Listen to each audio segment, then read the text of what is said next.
Ninguém esquece o som de uma cela abrindo às 4 da manhã no bloco Delta da penitenciária de Huntsville. Aquela batida seca do metal ecoando no concreto frio era um anúncio de fim. O tipo de som que Helena Vasquez aprendeu a escutar com o corpo inteiro. Ela já tinha ouvido aquilo outras vezes, mas naquela madrugada era diferente. Era para ela.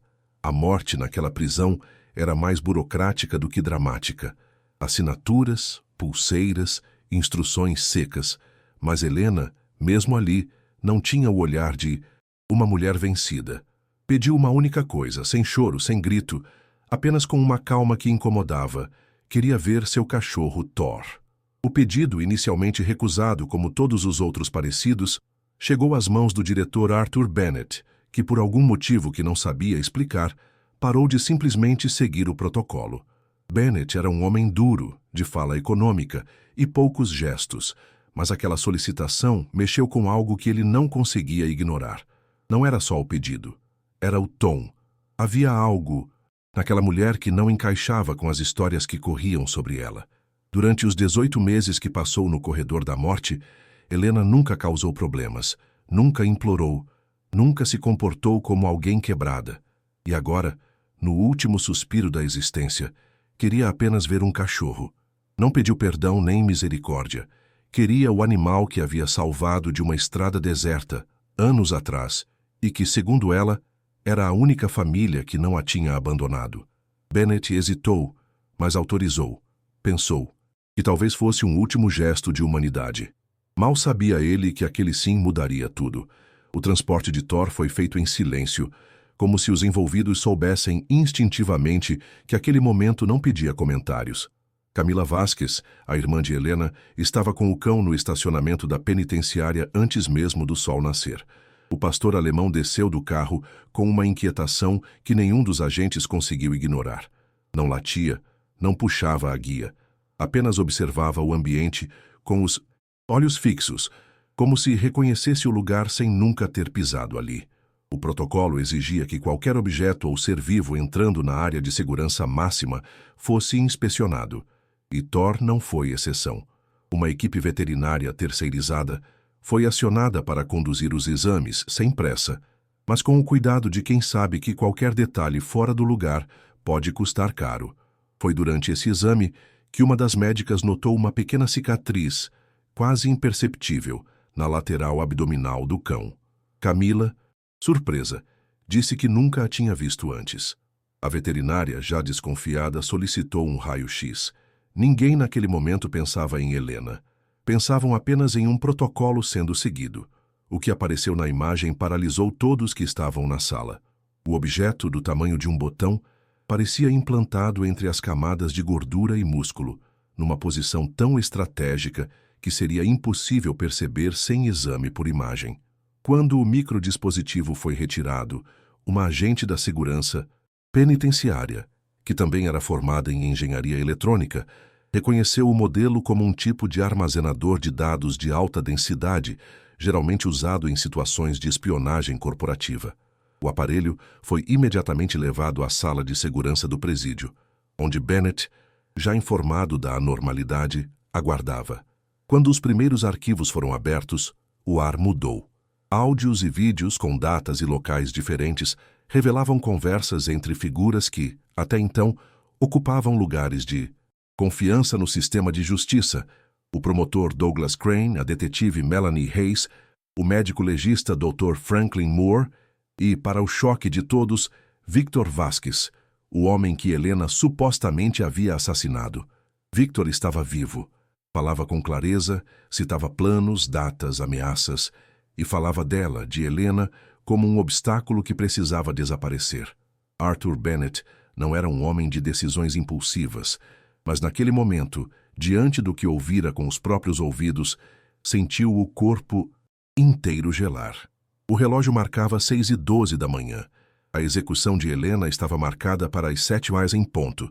O procedimento já estava em curso. Equipe médica posicionada, capelão avisado e a cela de transição isolada. Ainda assim, o diretor não hesitou. Pegou o telefone interno e ordenou o congelamento de todas as movimentações no bloco Delta. Pediu uma linha direta com o FBI e com o gabinete do governador. Não havia espaço para ruído. Os dados precisavam ser autenticados e qualquer passo em falso poderia ser usado depois para invalidar o conteúdo. Mas Bennett sabia, mesmo sem análise técnica, que aquilo era real.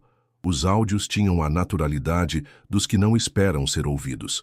As vozes eram limpas, claras e, acima de tudo, traziam informações que apenas quem estava no centro da conspiração poderia conhecer. A urgência crescia como uma maré subindo depressa demais. No gabinete improvisado da penitenciária, 3 técnicos convocados às pressas começaram a examinar os metadados dos arquivos. Enquanto isso, Helena ainda não sabia de nada. Continuava na cela de transição, vestida com um uniforme branco, aguardando as etapas finais do protocolo. Havia um silêncio estranho ali. Os guardas evitavam contato visual, o capelão parecia desconfortável. Camila, isolada em uma sala próxima, chorava sem saber o que exatamente estava acontecendo. Apenas lhe disseram que havia uma situação técnica que exigia a suspensão da visita com Thor. O cachorro, por sua vez, mantinha-se inquieto, como se sentisse que algo além de humano estava em curso. Era como se, finalmente, alguém estivesse prestes a ouvir a verdade que ele, de alguma forma, havia carregado durante meses. E foi essa inquietação, quase simbólica, que fez Bennett tomar uma decisão fora do protocolo. Mandou levar Thor até Helena, mesmo antes do parecer jurídico. Se for mesmo verdade, pensou, ela merece saber antes de morrer que o mundo não a esqueceu. Helena estava sentada no banco de concreto, as mãos apoiadas nos joelhos, o olhar fixo no chão frio da cela. Quando ouviu o ranger da porta se abrindo, não levantou os olhos de imediato. Estava cansada demais para criar esperanças, mas então sentiu um peso conhecido encostar na perna. Thor. Era impossível confundir aquele focinho gelado, a respiração firme, o cheiro do pelo. Ela se abaixou devagar e, pela primeira vez em muitos meses, chorou. Mas não era um choro de desespero. Era um choro que misturava saudade, alívio e algo que nem ela conseguia nomear. Os guardas permaneceram em silêncio. Bennett estava ali também, parado ao fundo, observando. Quando Helena olhou para ele, seus olhos perguntaram sem som. O diretor se aproximou, ajoelhou-se e disse baixo: "Seu marido está vivo, a verdade está aqui dentro." Apontou com o queixo para o cão. Helena, incrédula, demorou alguns segundos para reagir. Pensou que fosse uma provocação, mas o olhar de Bennett não era de deboche. Era de alguém que tinha acabado de ver o próprio mundo ruir. Enquanto isso, na sala de segurança, a equipe do FBI chegava com toda a pressa que a situação exigia. Os agentes tomaram controle dos arquivos, iniciaram cruzamentos com dados públicos e privados e, em menos de 20 minutos, confirmaram a veracidade das gravações. Não havia manipulação digital, não havia cortes. Tudo era autêntico. Um dos áudios mostrava claramente o momento em que Victor planejava o assassinato de um morador de rua, que seria deixado carbonizado dentro do próprio carro, com os dentes arrancados, para impossibilitar identificação. O legista, Dr. Moore, detalhava como alteraria o laudo, enquanto a detetive Hayes prometia sumir com as evidências físicas. A conversa terminava com o promotor Crane dizendo: "Ela não vai resistir. No fim das contas, todo mundo acredita que mulher louca mata marido." A frieza daquelas palavras gerou um silêncio sepulcral na sala. Não havia mais dúvidas. Não era só uma injustiça, era um crime institucionalizado, operado por quem deveria proteger a justiça. O tempo começou a correr de forma diferente a partir dali. Cada minuto parecia dividido em partes iguais de pânico e esperança. O governador do Texas foi acordado com uma ligação direta do FBI, algo que raramente acontecia, mas que vinha com peso suficiente para paralisar toda a agenda do dia. Em menos de 10 minutos, o oficial de segurança estadual redirecionava a ordem de execução para suspensão por verificação de integridade judicial. Em termos práticos, isso significava congelar tudo. Mas ainda havia o fator humano, convencer a equipe que estava no corredor da morte de que não era uma simulação, uma tentativa de fuga ou um erro processual. Eles tinham ordens, tinham prazos, tinham um sistema que não tolerava hesitação. Bennett foi pessoalmente ao Bloco Delta. Entrou devagar, escoltado por 2 agentes federais. Helena já estava de pé, com Thor sentado ao lado, como se soubesse que aquele momento era definitivo. Ela não falou nada, apenas esperou. E quando Bennett disse, "Você não vai morrer hoje", ela sentiu as pernas cederem. Foi preciso trazê-la até a ala administrativa da penitenciária, longe das celas e da rotina pesada, para que pudesse ouvir com clareza o que estava acontecendo. Os áudios foram apresentados ali mesmo, em um notebook improvisado sobre uma mesa de aço. Helena assistiu sem piscar. Ouviu a voz de Victor. Reconheceu o modo como ele falava quando queria convencer alguém de algo. Sentiu o estômago embrulhar quando ele riu, após um dos envolvidos sugerir que o corpo da vítima fosse mutilado para dificultar a autópsia. Nada daquilo era novo para ela, apenas o cenário, porque no fundo, Helena sempre soube que Victor era capaz de atrocidades. O que ela nunca imaginou era que o sistema inteiro iria cooperar com ele. O promotor, a detetive e o legista, gente que sorria em público, que falava em nome da lei, que sustentava suas decisões com base em fatos e provas. Mas agora, as provas estavam ali, e eram o suficiente para derrubar uma cadeia de mentiras construída com precisão cirúrgica. O FBI acionou uma força-tarefa paralela para prender os envolvidos antes que qualquer um deles tivesse tempo de sumir. Os endereços foram cruzados em tempo real, com sinais de celular e movimentações bancárias. O promotor Crane foi encontrado em sua casa no subúrbio de Austin, aparentemente dormindo, mas com malas prontas no corredor. Melanie Hayes, a detetive, já havia saído de sua residência e foi interceptada num posto de gasolina da I-45, tentando fugir com documentos falsos no porta-luvas. O legista Moore foi o único que tentou resistir à prisão, gritando que tudo aquilo era um jogo político. Mas ninguém queria ouvir explicações. Havia áudios, datas, planos e um dispositivo que fora implantado clandestinamente num cachorro. A operação virou manchete em segundos, porque um dos agentes, inadvertidamente, comentou com um jornalista: "O cão salvou a dona dele da cadeira elétrica." A frase pegou, espalhou. E quando o nome de Helena apareceu nos primeiros alertas de notícias, a mídia que antes a pintava como a viúva assassina de Houston começou a recuar. Dentro da penitenciária, Helena acompanhava tudo entre um misto de choque e vigília. Não dormia, não comia. Ficava sentada com Thor, abraçada nele, esperando a confirmação oficial de que aquilo tudo não era um erro técnico passageiro. O anúncio do governador veio pouco depois das 9 horas. A execução estava suspensa por tempo indeterminado e o caso seria reaberto sob custódia federal. Quando o diretor Bennett entregou a ordem a ela, não disse nenhuma palavra além de "acabou, Helena." Mas ela sabia que não tinha acabado.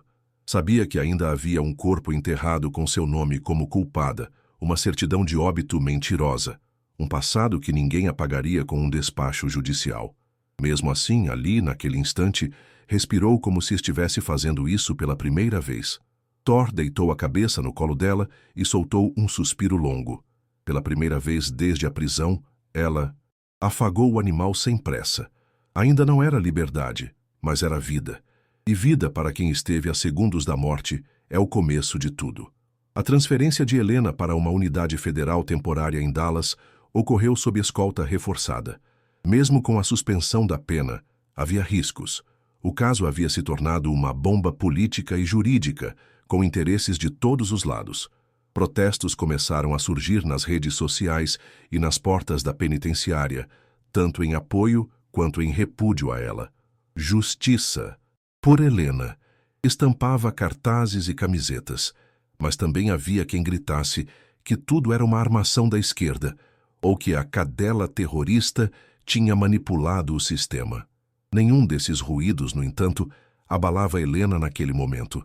Ela via tudo como se estivesse do lado de fora do próprio corpo, como quem assiste uma reportagem sobre alguém que não conhece direito. A verdade ainda precisava ser sustentada juridicamente, e ela sabia o peso disso. Um processo de anulação de sentença era lento, técnico e dependia de mais do que comoção popular. Ela precisaria provar, ponto por ponto, que havia sido enganada, traída e usada como bode expiatório. E isso exigia mais força do que enfrentar a morte. Na cadeia federal, Helena passou os primeiros dias sendo examinada por psicólogos e agentes jurídicos. Todos queriam saber como ela tinha aguentado tanto tempo sem desmoronar. A resposta, quando veio, foi direta. Não aguentava. Só fingia. A sinceridade dela desconcertava. Não havia heroísmo forçado, nem discursos de resiliência inspiradora. Helena estava viva, sim, mas carregava dentro do peito um tipo de cansaço que não se curava com banho quente ou visita de parente. Seu corpo ainda tremia à noite, como se a execução ainda fosse acontecer. A mente, por vezes, se perdia entre lembranças de Victor, cenas do julgamento, ou momentos soltos em que ela pensava que iria enlouquecer. Thor seguia com ela, autorizado por decisão emergencial da Procuradoria Federal, sob o argumento de suporte emocional vital. Ninguém questionou. Aquilo não era um cachorro qualquer. Era o último elo com o que restava de humanidade no meio do caos. Um cão que, sem saber, havia carregado nas costas o destino da mulher que o salvara anos antes. Os depoimentos de Helena começaram uma semana após sua transferência. O FBI montou um comitê especial para registrar seu relato completo, sem interrupções, sem cortes, sem orientações de defesa. Queriam entender como aquela mulher, acusada de um crime hediondo, havia sido jogada no corredor da morte sem que ninguém percebesse as falhas grotescas do processo. Ela falou por 6 horas seguidas. Lembrou dos primeiros sinais de que Victor estava envolvido em esquemas de superfaturamento em obras públicas, da noite em que ele chegou em casa com manchas de sangue e alegou ter atropelado um cervo, da vez em que ela ameaçou denunciá-lo, e ele, rindo, disse que ninguém acreditaria na mulher surtada de advogado de ONG. Contou também dos olhares da Peel Post e a detetive Reis, que desde o início parecia já ter um veredito pronto, e das atitudes do promotor Crane, que evitava qualquer menção a contradições técnicas do laudo. Mas o que mais chamou a atenção dos agentes foi a ausência de ódio na fala de Helena. Ela não gritava, não xingava, não tentava convencer ninguém de nada, apenas relatava, como quem já aceitou que contar a verdade não garante justiça, mas é o mínimo que pode ser feito. Enquanto isso, os envolvidos na farsa começavam a desmoronar em suas versões. Pressionados pelas provas e pela iminência de condenações federais, começaram a negociar delações. O legista Moore foi o primeiro a quebrar. Confessou que havia recebido $50 mil em dinheiro vivo e a promessa de um cargo vitalício num instituto privado de perícia. Disse que o corpo usado na farsa era de um indigente recolhido semanas antes, morto por hipotermia e mantido em câmara frigorífica clandestina até o dia da encenação. A detetive Melanie confirmou que plantou digitais falsas no carro, usando materiais manipulados no laboratório da própria delegacia. O promotor Crane, mais resistente, tentou se valer de imunidade política, mas foi abandonado por seus aliados assim que a opinião pública se voltou contra ele. Em poucos dias as defesas colapsaram. O castelo de cartas que sustentava a culpa de Helena ruiu em silêncio, como desmoronam as coisas podres por dentro, sem barulho, mas deixando um cheiro insuportável no ar. A notícia da inocência de Helena se espalhou com a mesma velocidade com que, meses antes, sua culpa havia sido declarada nas manchetes. A diferença era o tom. Agora, os jornais falavam em erro histórico, injustiça institucional e falência moral do sistema. As mesmas emissoras que exploraram o rosto dela em reportagens sensacionalistas, chamando-a de a advogada que matou por ciúmes, agora exibiam imagens dela abraçada a Thor, sob a legenda sobrevivente. Mas Helena não comemorava. Sua expressão nas fotos era sempre contida, quase dura. Ela sabia que o país estava menos chocado com a trama absurda e mais desconfortável com o fato de que ela, uma mulher latina, de origem simples, havia quase sido executada por um crime que não cometeu, enquanto seus algozes eram brancos, homens de cargos respeitados e, durante muito tempo, foram tratados como pilares do sistema. Essa assimetria doía mais do que os 18 meses no corredor da morte, porque não era um erro pontual. Era um espelho de algo muito maior. E ela sabia que esse erro poderia acontecer de novo com qualquer um que não tivesse um cachorro com microdispositivo nas costas. A anulação formal da sentença veio 47 dias depois da descoberta do dispositivo. Um juiz federal leu a decisão com a voz embargada, reconhecendo que o processo contra Helena nunca deveria ter existido. Ela foi liberada naquele mesmo dia, sem tornozeleira, sem restrição de movimentação. Ao sair da corte, recusou as entrevistas e apenas disse uma frase: "A justiça não é um favor, é um direito." Depois sumiu da mídia. Passou semanas reclusa em um sítio afastado, recuperando o fôlego, dormindo fora de cela pela primeira vez em 2 anos e tentando reaprender o que era viver sem medo de morrer a qualquer instante. Thor estava sempre ao lado, como sombra, como sentinela, como memória viva do que eles dois atravessaram juntos. Aos poucos, ela começou a receber cartas de mulheres presas injustamente, de mães desesperadas, de advogados jovens pedindo orientação. E foi nesse contato que Helena enxergou um novo propósito. Não era sobre revanche, era sobre usar sua história para abrir brechas, para gritar o que quase ninguém queria ouvir, e para impedir que o sistema continuasse moendo gente invisível, enquanto os culpados tomavam café em gabinetes acarpetados. O projeto começou pequeno, quase silencioso. Helena alugou uma sala modesta no centro de Houston, com móveis doados por amigos e advogados solidários. Chamou a nova instituição de Raiz Livre, em homenagem a uma frase que sua mãe dizia quando tudo parecia ruir: "Árvore com raiz livre se curva, mas não quebra." A proposta era direta: dar assistência jurídica gratuita a pessoas condenadas injustamente, especialmente mulheres. A equipe inicial era composta por 3 voluntários e um estagiário, todos movidos mais por indignação do que por currículo. O primeiro caso que chegaram foi de uma mulher negra presa por tráfico, com base apenas em um bilhete anônimo e um depoimento contraditório de um policial. Helena leu o processo em silêncio e, quando terminou, disse: "Essa aqui podia ser eu." Ninguém respondeu. Não precisava. O silêncio era de quem sabia exatamente o que estava em jogo. Nas semanas seguintes, outros casos chegaram, como uma corrente de histórias engasgadas, esperando alguém com coragem para ouvir. Helena não tinha tempo para traumas. Ela os usava como combustível. Thor, sempre presente no escritório, tornou-se uma figura quase simbólica. As visitas chegavam, viam o pastor alemão deitado perto da mesa dela e logo reconheciam: "É ele, né?" As crianças que acompanhavam as mães presas choravam e depois riam ao acariciar o cão. Ele não fazia festa, não pulava, não latia alto. Apenas observava, como se soubesse que, de alguma forma, ainda carregava um papel maior do que entendia. Uma equipe de documentaristas tentou fazer um filme sobre Helena, mas ela recusou. Disse que não queria sua dor comercializada. Aceitou, no entanto, gravar um vídeo curto para uma campanha de revisão de processos penais. No vídeo não contou sua história. Apenas apareceu sentada ao lado de Thor e disse: "Se meu cachorro tivesse latido mais alto, talvez eu não tivesse ido parar no corredor da morte. E quem não tem cachorro?" A pergunta virou lema. Foi estampada em cartazes, em protestos, em audiências públicas.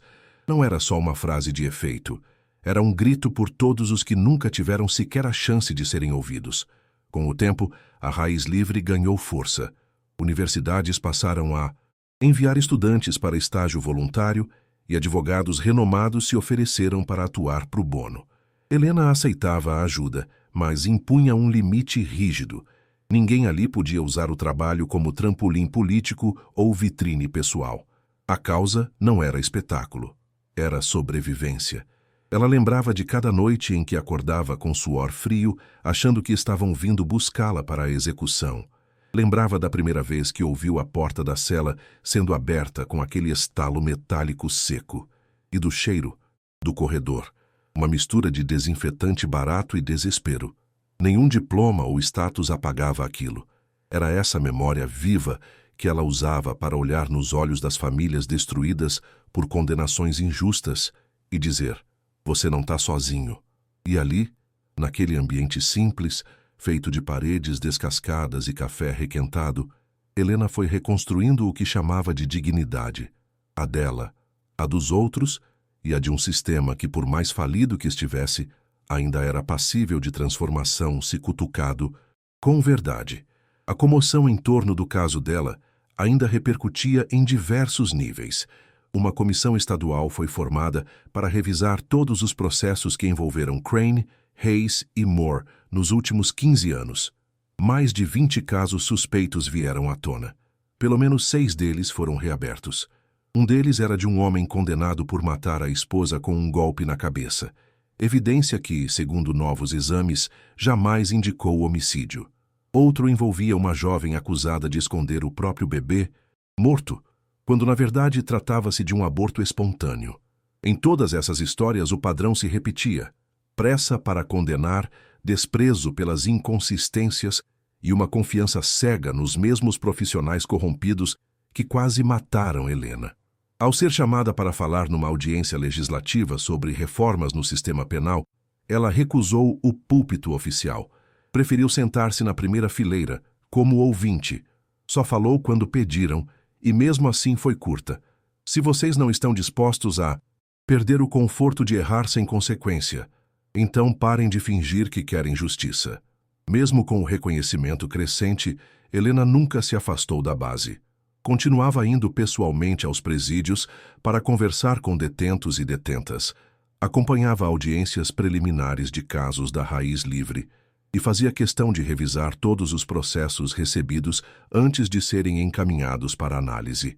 Seu nome, embora cada vez mais citado na imprensa, não era visto nos holofotes.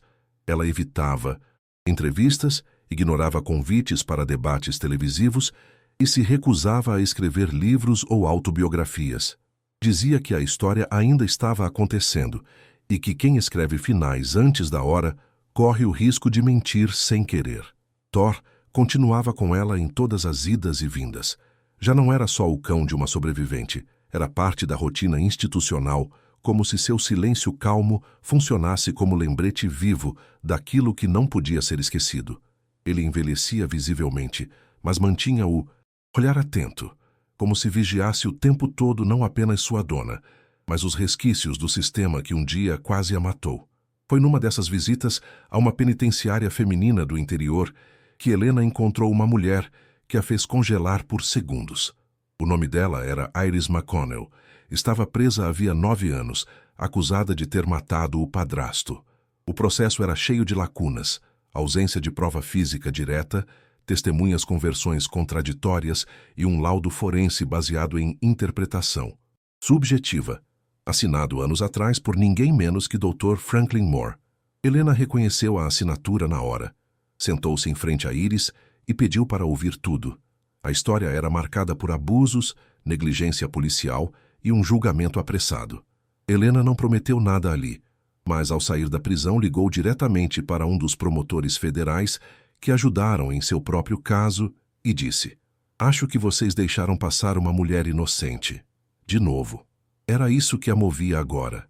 Não a dor, nem o passado, mas o fato de que ainda havia gente sendo triturada num sistema que só funciona para quem tem voz, dinheiro ou sorte. E quase ninguém tinha os três. O caso de Iris virou uma espécie de obsessão silenciosa para Helena. Havia algo naquela mulher, na firmeza do olhar, na maneira contida de falar, na ausência de autopiedade, que a lembrava de si mesma. Era como se enxergasse um espelho quebrado, onde os pedaços ainda tentavam se encaixar. Nas semanas seguintes, vasculhou documentos antigos, recorreu a contatos dentro do judiciário e conseguiu cópias dos laudos originais assinados por Moore. Descobriu inconsistências graves, trechos idênticos usados em casos diferentes e uma perícia fotográfica que fora adulterada digitalmente. Com esse material em mãos, mobilizou a equipe da Raiz Livre para construir um pedido de revisão. O promotor federal designado para o caso concordou em reabrir a investigação.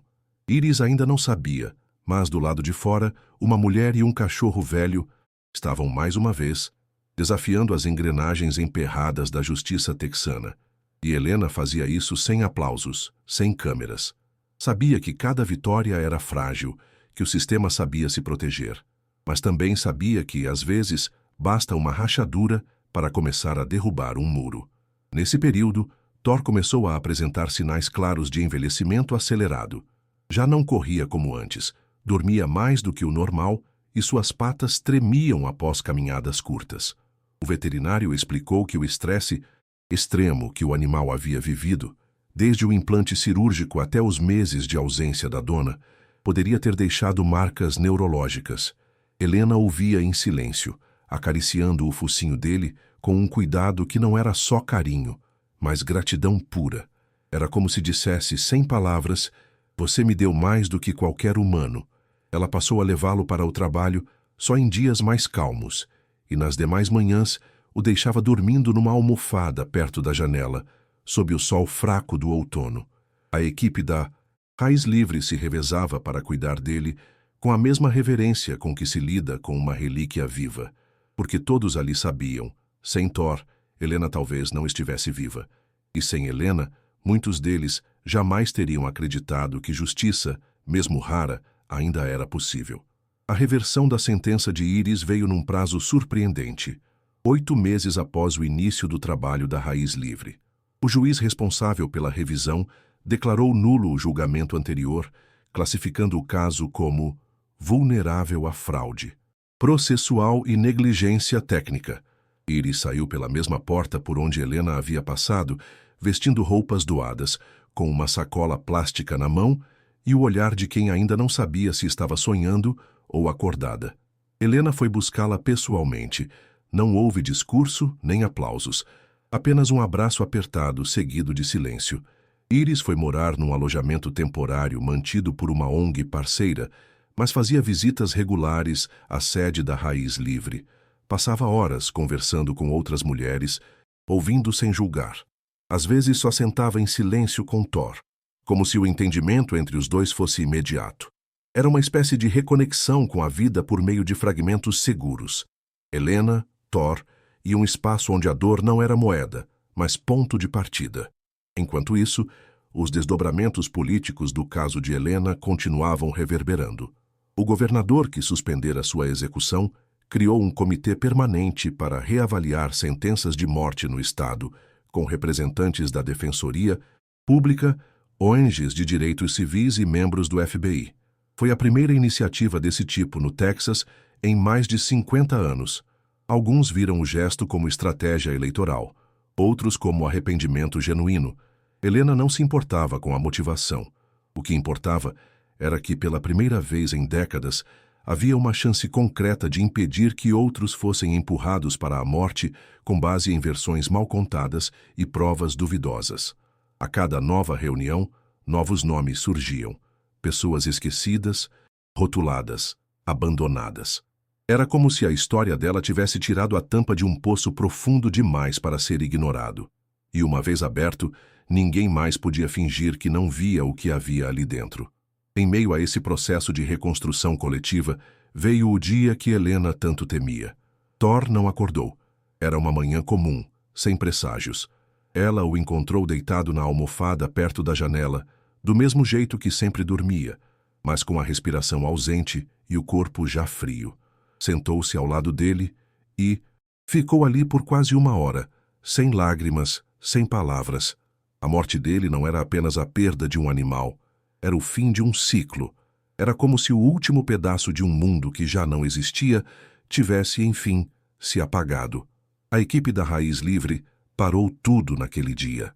Fecharam a sede, colocaram uma faixa preta na porta e escreveram uma pequena nota na rede social do projeto. Thor, o cão que salvou a verdade, partiu em paz. Que todos nós possamos honrar o que ele nos ensinou.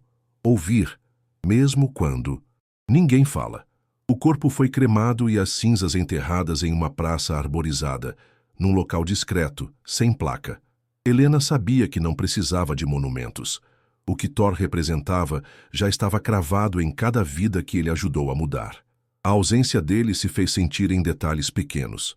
O tapete limpo por mais tempo, o canto da sala sem pelos, o silêncio mais fundo à noite. Helena voltou ao trabalho, mas com outro ritmo.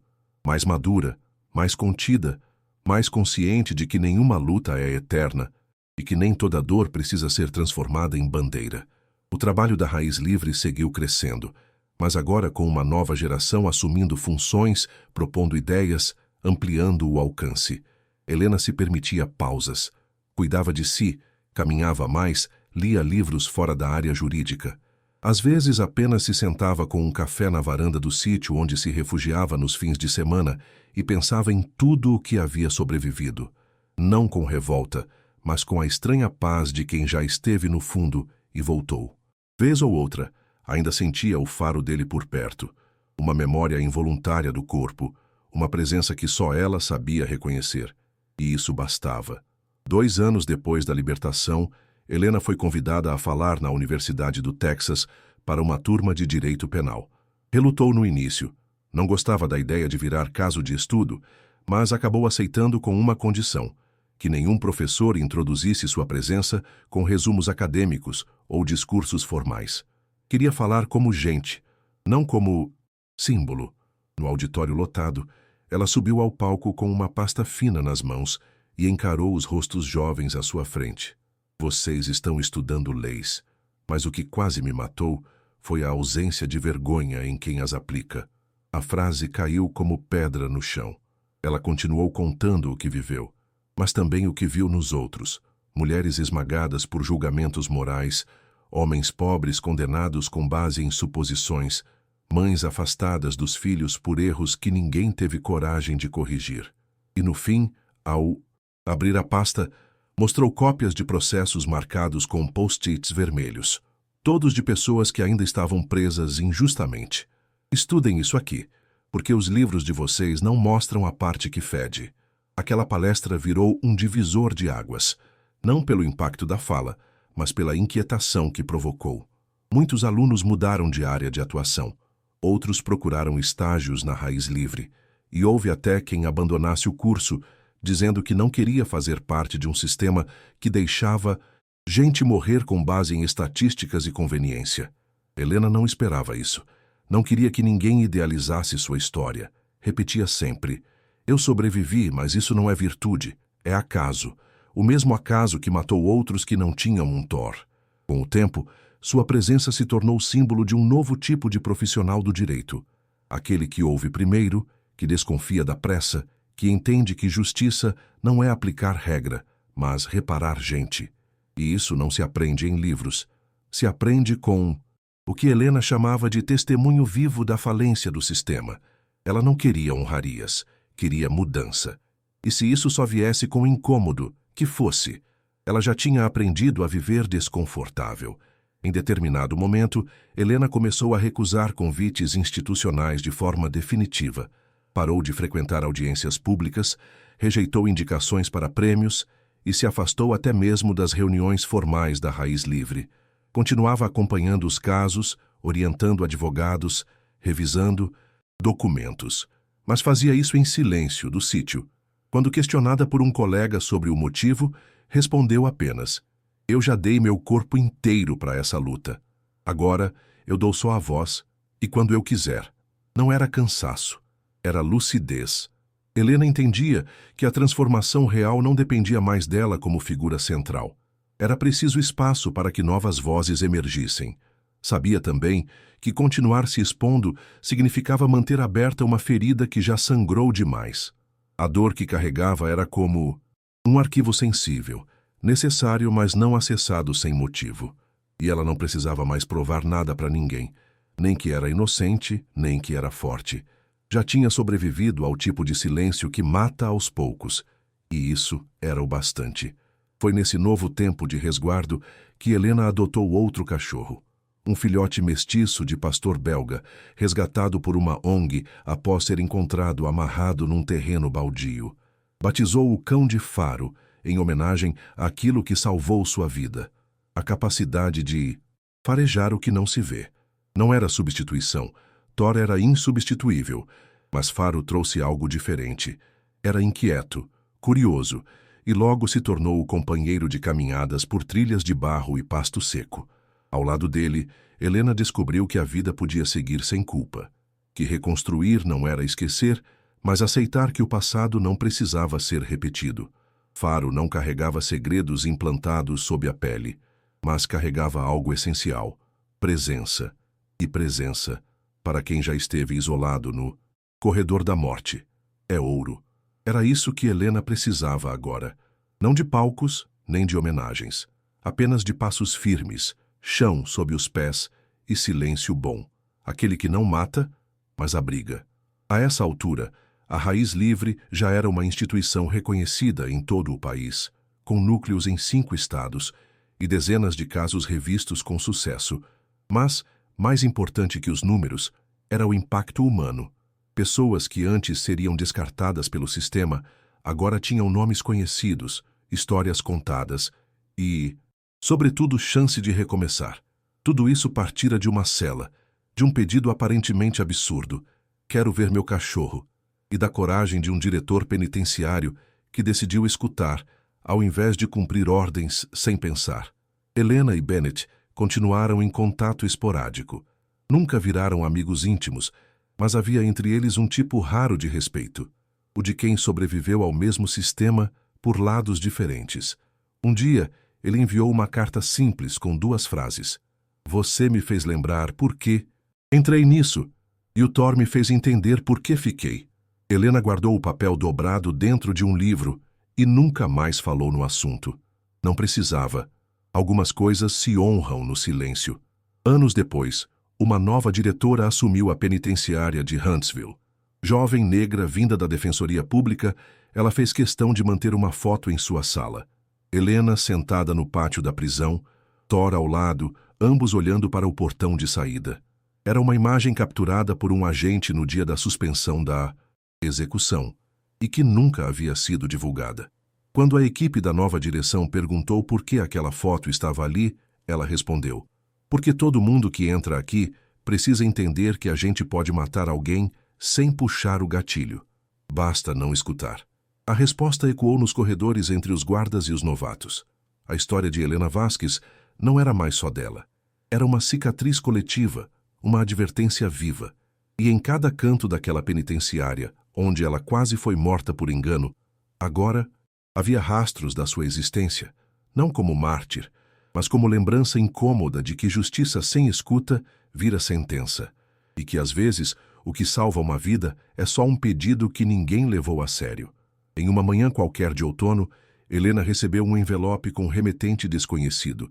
Dentro havia apenas uma foto antiga, em preto e branco, de um cachorro sentado ao lado de uma mulher em frente a um tribunal, com a inscrição à mão. Algumas verdades caminham em 4 patas. Nenhuma assinatura, nenhuma explicação. Ela ficou olhando a imagem por longos minutos. Não era Thor, nem era ela, mas a essência era a mesma. Alguém, em algum lugar, tinha entendido. E esse tipo de compreensão silenciosa era o que mais a tocava.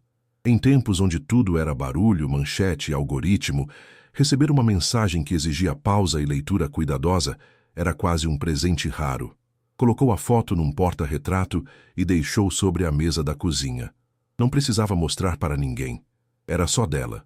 Como se o universo dissesse de forma sutil: você não foi esquecida.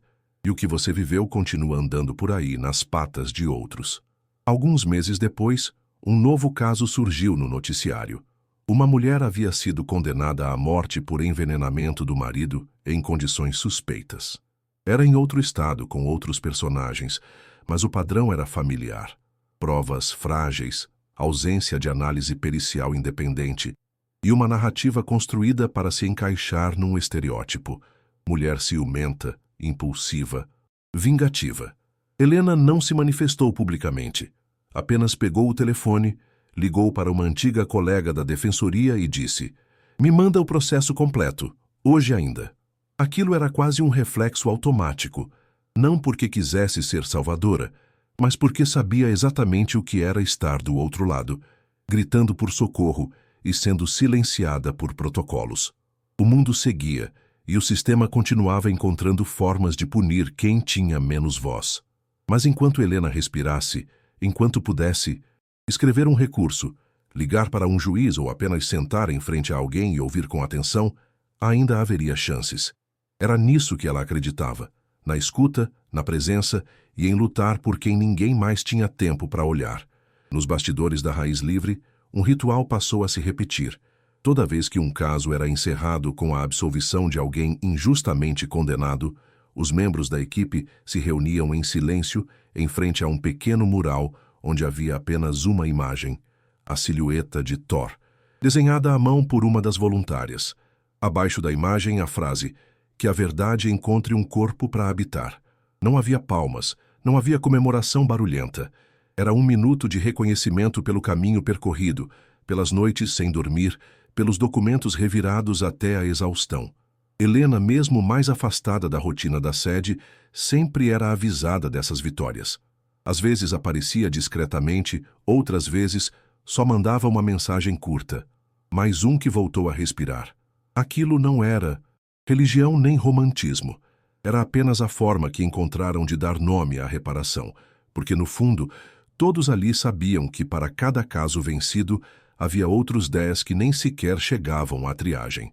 Helena passou a usar um caderno antigo de capa preta para anotar nomes. Não nomes de processos, nomes de pessoas que haviam sido salvas. Era um costume silencioso que ninguém fora do círculo mais íntimo conhecia. Escrevia o nome, a data da libertação e 1 ou 2 palavras que simbolizassem aquele caso. Iris, recomeço. Antônio, silêncio limpo. Yasmin, ninguém ouviu, até ouvirem. O caderno não era mostrado a ninguém. Ficava guardado numa gaveta trancada, junto com a carta de Bennett, a foto sem assinatura e um pedaço da coleira de Thor. Era o arquivo da sua verdade. Não o tipo que se apresenta em tribunais, mas o tipo que dá sentido à vida depois da dor. Às vezes, sentava à noite e relia tudo. Não com nostalgia, mas com a consciência exata de que, enquanto existisse injustiça, ainda haveria trabalho. E enquanto houvesse trabalho, ela não poderia se dar ao luxo de desaparecer por completo. Com o tempo, alguns jornalistas voltaram a procurar Helena, insistindo que sua trajetória precisava virar filme, livro, documentário. Ela agradecia, mas recusava com firmeza. Dizia que sua história não era entretenimento, era alerta. E alertas, segundo ela, não devem ser embalados como ficção. Quando muito, devem ser repetidos, sussurrados nos corredores onde decisões são tomadas por gente que raramente paga o preço de seus erros. Às vezes, ela escrevia bilhetes curtos e deixava em locais estratégicos, como salas de espera de fóruns ou cadeiras de tribunais. Frases como "olhe 2 vezes antes de acreditar em tudo" ou "quem decide tem que saber escutar quem não pode falar". Alguns desses papéis foram encontrados por jovens advogados, que os guardaram como lembretes de que nem todo direito se aprende em livros. A presença de Helena, mesmo quando ausente, fisicamente, se mantinha como uma sombra lúcida nos bastidores do sistema. Ela não precisava estar em todo lugar, bastava ter plantado sementes no lugar certo. Num final de tarde comum, enquanto caminhava com faro por uma trilha de cascalho entre árvores retorcidas, Helena parou de repente. O cachorro também parou, como se percebesse algo no ar. Era só silêncio. Nenhum som de carro, nenhum pássaro. Apenas aquele silêncio fundo, quase bruto, que só aparece quando tudo à volta cessa. Ela ficou ali parada, respirando devagar. Pensou em Thor, em Victor, em todas as mulheres que conheceu, nas histórias que nunca foram contadas. Pensou também no que não faria mais, e no que ainda faria, mesmo que ninguém visse. A justiça que ela buscava agora não era mais feita de códigos e protocolos. Era feita de pequenos gestos de escuta real, de evitar que o sofrimento de alguém fosse tratado como estatística. Aquela pausa repentina, naquele lugar simples, foi como um marco. Helena não precisava de mais nada além da certeza de que, enquanto respirasse, continuaria sendo a pedra no caminho de um sistema que preferia matar em silêncio. E ela era, mais do que nunca, a voz do incômodo necessário. Alguns anos depois, quando Helena já não frequentava mais tribunais nem dava entrevistas, um jovem advogado bateu à porta da Raiz Livre, segurando uma pasta vermelha.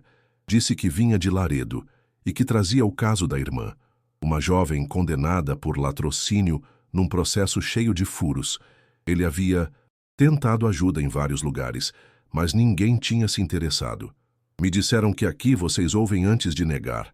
A funcionária do atendimento inicial, formada ali mesmo no projeto, levou a pasta até uma sala aos fundos. Mais tarde, naquela noite, ligou para Helena. Ela ouviu em silêncio do outro lado da linha. Quando a funcionária terminou, Helena respondeu: "Pede para ele voltar. A gente vai ouvir." E desligou. Não era mais ela quem liderava os processos, mas o gesto ainda era o mesmo: escutar. O que Thor tinha ensinado naquela cela anos atrás seguia vivo, não como protocolo, mas como instinto, um faro apurado, construído na dor, que agora se transmitia de pessoa para pessoa como legado de quem sobreviveu para ensinar. Ninguém soube ao certo quando Helena parou de aparecer. Não houve comunicado nem despedida. Um dia, simplesmente, deixou de atender ligações. Não respondeu mais e-mails. A sede da Raiz Livre seguiu funcionando, o time cresceu e casos continuaram sendo vencidos. Mas a cadeira dela, naquela sala do fundo com janelas pequenas e luz amarela, ficou vazia. Alguns dizem que ela voltou para o sítio de vez. Outros que viajou para fora do país com um novo companheiro de trilhas. Nenhuma versão foi confirmada, mas de tempos em tempos chegam flores anônimas ao mural do cão na sede da ONG. Sempre as mesmas, crisântemos brancos e um bilhete com uma frase curta, nunca assinada. Uma vez, a frase dizia: "A verdade não late, ela espera ser ouvida." E isso era tudo o que restava. Nenhum final épico, nenhuma resposta fácil, apenas o eco de uma história que aconteceu. Mudou o mundo de alguns, e depois se recolheu, como tantas verdades que só precisam ser ditas uma vez para nunca mais serem esquecidas. Em um centro comunitário no interior do Texas, onde a Raiz Livre abriu uma pequena filial, há uma parede com fotos dos primeiros casos revertidos. Gente comum, de rostos marcados pelo tempo, pelo sistema e pela espera. No canto inferior, entre todas as imagens, está uma pintura em aquarela simples. Helena sentada na sombra de uma árvore, Thor ao lado e um campo aberto ao fundo. A legenda não traz nome, nem data. Só uma frase: "O que a justiça esqueceu, a escuta resgatou." Crianças passam por ali todos os dias, param, olham, perguntam. E alguém sempre conta a história. Não com heroísmo, nem como lenda. Contam como se conta um caso de família, um fato que ninguém duvida porque vive impresso na memória coletiva. Não é sobre martírio. É sobre presença. Sobre a coragem de não virar o rosto quando a verdade se esconde onde ninguém quer procurar. Helena virou parte disso, sem pedir, sem buscar, apenas sendo. E assim, a história simplesmente ficou. Sem final grandioso, sem julgamento simbólico televisionado, sem corte de fita ou estátua em praça pública. Ficou no ar, como cheiro de terra molhada depois da tempestade. Uma lembrança de que, em um lugar onde tudo apontava para o fim, uma cela, uma seringa pronta, um cão velho com uma cicatriz, alguém ouviu. E por causa disso, uma mulher viveu. O sistema, com todas as suas engrenagens viciadas, foi forçado a parar. Não por força, mas por atenção. Não por clamor, mas por escuta. E às vezes isso basta. Nem toda verdade precisa de palco. Algumas só precisam de alguém que tenha coragem de perguntar: "Tem certeza?" Antes que seja tarde demais.